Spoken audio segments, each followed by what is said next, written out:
إن الحمد لله أصلي وأسلم على نبينا مصطفى محمد صلى الله عليه وسلم وعلى آله وصحبه أجمعين أما بعد أعوذ بالله من الشيطان الرجيم بسم الله الرحمن الرحيم സൂറ all Imran 102 വചനം നോക്കൂ നിങ്ങൾ. യാ അയ്യുഹല്ലദീന ആമനു തഖുല്ലാഹ്. എല്ലാ വെള്ളിയാഴ്ച ദിവസവും എല്ലാ ഇമാമിയങ്ങളും ഖത്തീബുകളും മിമ്പറിൽ വെച്ചുകൊണ്ട് പാരായണം ചെയ്യുന്ന ഒരു ആയത്താണിത്. അല്ലാഹുവിന്റെ റസൂൽ ആ പരിശുദ്ധമായ മദീന ഹറമിന്റെ ആ മിമ്പറിൽ വെച്ച് മുൻപ് 1400 വർഷങ്ങൾക്ക് മുമ്പ് പാരായണം ചെയ്ത അതേ വചനം ഇന്നും ആവർത്തിക്കപ്പെടുകയാണ്.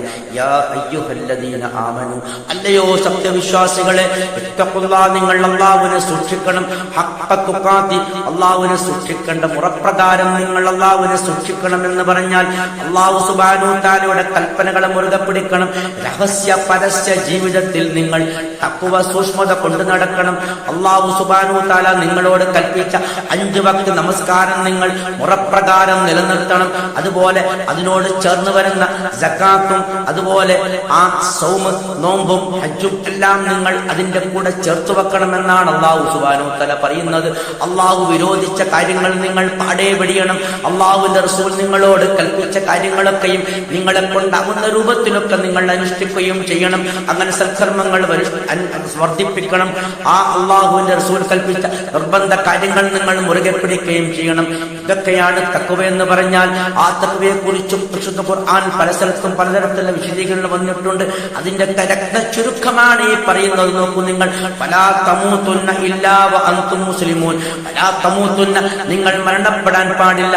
ഇല്ലാ വ അൻതും മുസ്ലിമൂൻ, മുസ്ലിമായി കൊണ്ടല്ലാതെ. നോക്കൂ നിങ്ങൾ, ഇസ്തിഖാമത്ത് ഉണ്ടാകണം. നിങ്ങൾ മുസ്ലിമായി ജീവിച്ചുകൊണ്ട് മുസ്ലിമായി മരണപ്പെടാൻ പരിശ്രമിക്കണം. നിങ്ങൾ മുസ്ലിമായി കൊണ്ടല്ലാതെ മരണപ്പെടാൻ പാടില്ല. മരണസമയത്ത് നിങ്ങളുടെ ഈമാൻ തെറ്റിപ്പോയി കഴിഞ്ഞാൽ നിങ്ങൾക്ക് ശാശ്വതമായ നരകമായിരിക്കുമല്ല പ്രതിഫലം. നിങ്ങൾ നഷ്ടക്കാരിൽ പെട്ടുപോകും. അതുകൊണ്ട് നിങ്ങൾ ഒരിക്കലും അതിന്റെ ഇടപെടുത്ത രൂപത്തിൽ നിങ്ങളുടെ ജീവിതത്തിൽ യാതൊരു തരത്തിലെ പകപ്പഴവുകളും വരാൻ പാടില്ല. നിങ്ങൾ അടിയുറച്ച തൗഹീദി വിശ്വാസത്തിൽ അടിയുറച്ചുകൊണ്ട് എല്ലാ തരത്തിലുള്ള ചെറുതും വലുതുമായ ശിർക്കിലേക്ക് പോകുന്ന പാതകളിൽ നിന്നും ശിർക്കിൽ നിന്നും പരിപൂർണമായി നിങ്ങൾ വിട്ടുനിൽക്കേണ്ടതാകുന്നു എന്നുള്ള അതിഗൗരവമുള്ള ഒരു വചനമാണ് അല്ലാഹു സുബ്ഹാനഹു തആല 102 ആയത്തായി അൽ ഇംറാൻ അവതരിപ്പിച്ചുകൊണ്ട് നമ്മെ ഉദ്ബോധിപ്പിക്കുന്നത്. ഈ സതുപദേശം ഉൾക്കൊണ്ടുകൊണ്ട് മുഅ്മിനായി മുസ്ലിമായി മരണപ്പെടാനുള്ള എല്ലാ തരം പരിശ്രമങ്ങളും നാം നടത്തണമെന്നാണ് നമ്മുടെ അല്ലാഹു സുബ്ഹാനഹു തആല താക്കീത് നൽകുന്നത്, സൂചന നൽകുന്നത്.